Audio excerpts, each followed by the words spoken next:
Hey guys, Technomentary with the updated video for you guys. In today's video, we're going to review the iPhone 12 Pro here in 2021, 6 months later, and how it has held up for us after using it for 6 months or so. We're going to discuss everything that you need to know using this phone on a long-term basis. But before we go ahead and get started, if you guys are new to our channel, we do a lot of tech news, reviews, and giveaways, so make sure to hit that subscribe button. Also, if you guys are in the market for one of the newer iPhones or even the iPhone 12 Pro that we have in our hand, make sure you guys check out the link in the description section. So let's go ahead and talk about the iPhone 12 Pro 6 months later. How well has this phone hold up and everything? Well, let's first talk about the design of this phone. It's a really unique design that Apple has introduced. Of course, we've seen from iPhone 6 all the way to the iPhone 12 lineup, Apple went with that rounded edge, and then now they went back to that flat edge round design, as you can see, which was in the 5 lineup. So iPhone 5, 5S used to be like this. So it's kind of surprising that Apple went to move away into that direction. Other things you'll notice, the iPhone 12 Pro, it's really lightweight in your hand. It's easy to hold for someone with maybe the smaller to maybe medium size hand. Of course, if you're a person that has bigger hands, you also can get the iPhone 12 Pro Max as well for bigger comfortability. But anyone with the regular size hand, the iPhone 12 Pro does hold up really well, lightweight in your hand, whether using it case or not. As you can see here,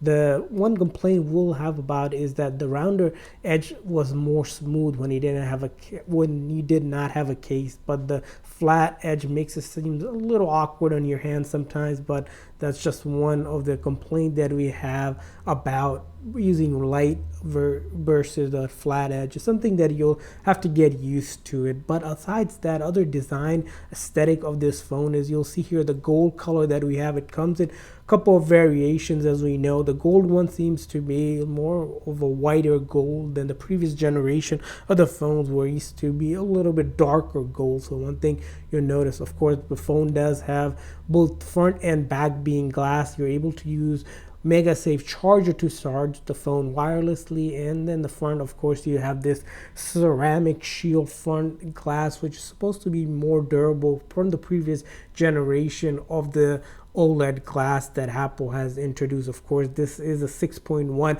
OLED display that we have. Let's talk about the battery life after using it for about 6 months or so. What kind of battery life can you expect from this phone? Well, a couple of things you're going to expect when it comes to battery life. If you use it really light to someone that's really heavy user, somewhere between the medium usage of the phone will last you through the whole day. We've seen that if you're using the phone for things like basic calling or basic texting, even light browsing throughout the day, you're able to get through the whole day, no issues here. We see that over time that Apple does really improve the battery life. It looks a little bit longer than the older generation of phones, but certainly it could be an area that Apple can improve. In video playback tests that we did, it gets around 17 hours of video playback if you're watching straight video on your phone versus just using it for light usage. Of course, the phone doesn't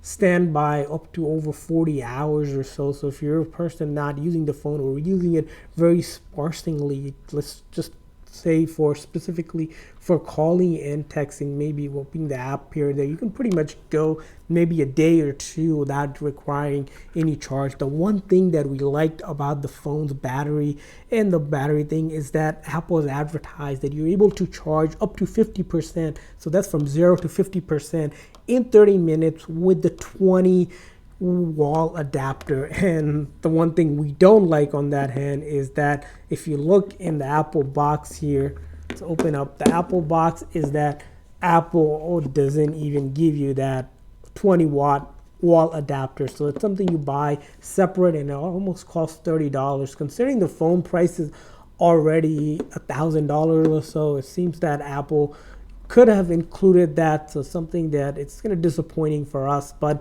it's that option is available. You only get this USB-C adapter. So even if you had the old wall adapter that are 5 gig, you're gonna have to go out there and buy the new wall adapter that supports USB-C. So nonetheless, you still are able to do 0 to 50% in 30 minutes, which is amazing.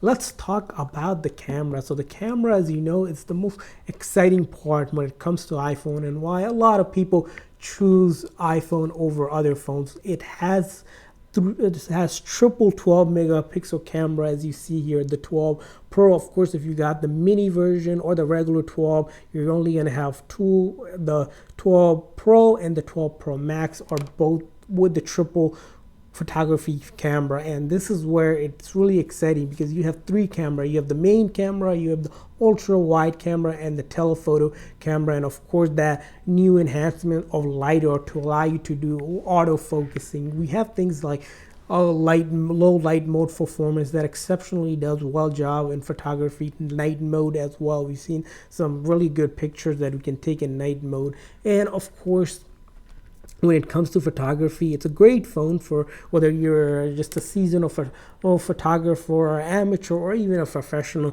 photographer, because of these studio portrait mode lighting that we get. It just does a phenomenal job. And when it comes to even things for video recording, we're able to record from 720 all the way to 4K at 60 frames per second. And the other interesting aspect that we really like about the iPhone camera here is that it's able to do 4K Dolby grade with Pro RAW. So what that really means is, if you're a photographer, if you haven't tested it out for camera photography, we're able to take some really exceptional video that we have done outside and indoors. As you see here, when you go out to record, it's just phenomenal, crystal clear. There's enhancements to this phone that we haven't seen, and it just does really exceptionally well when it comes to just recording outside or even indoor in different settings that we have seen. So camera wise,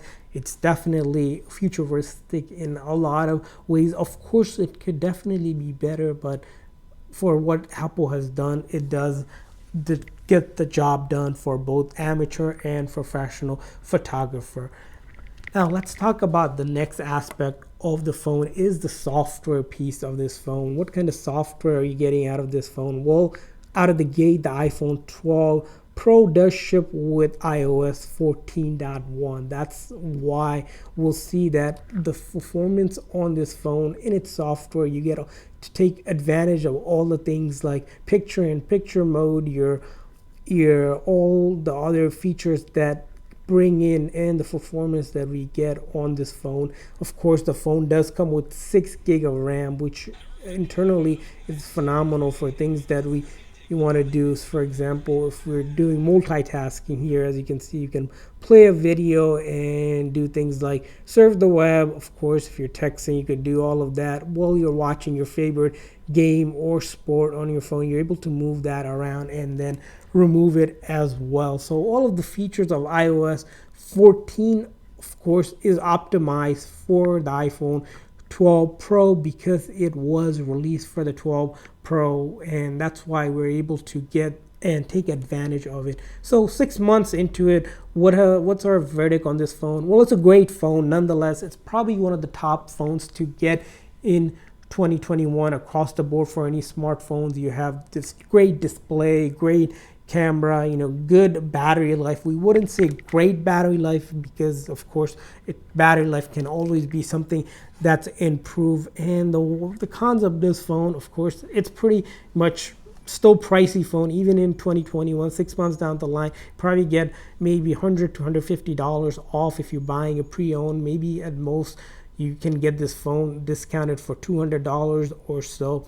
And the price point is probably the big deciding factor, because you can get also the iPhone 11 Pro, which to us, it didn't seem like Apple has made a lot of changes, because with the iPhone 11 Pro and the 12 Pro, the one big thing is the 5G, where we see that 5G antenna here, the MMM wave that's on the right hand side. So even then, 5G is so new in even the US here that some carriers don't even support it. If you have a smaller carrier, you have to use the advantage of 5G. Of course, some of the bigger carriers are starting to roll out 5G, and even in 2021 might not be 5G ready. So you're gonna have to wait till the next year where 5G is more mainstream and it's something that becomes more user friendly and you're able to do things like that. Of course, other thing we say about this phone, it's really great for gaming wise. If you're playing smaller games or heavier games like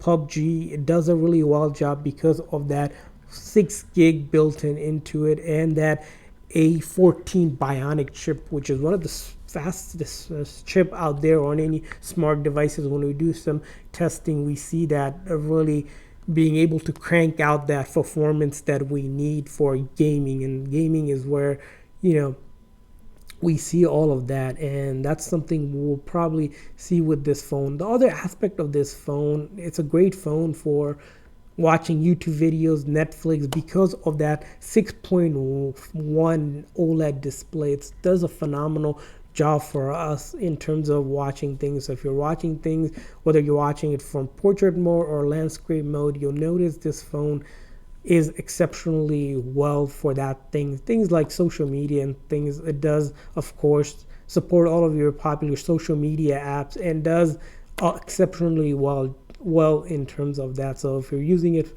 specifically for social media, or you're professionally using it for just communicating or even checking your mails and things, all of that and much more, the phone does a phenomenal job. Even 6 months down the line, we think it's still a great phone, and it's probably gonna be a great phone for the next couple of years, no doubt about it.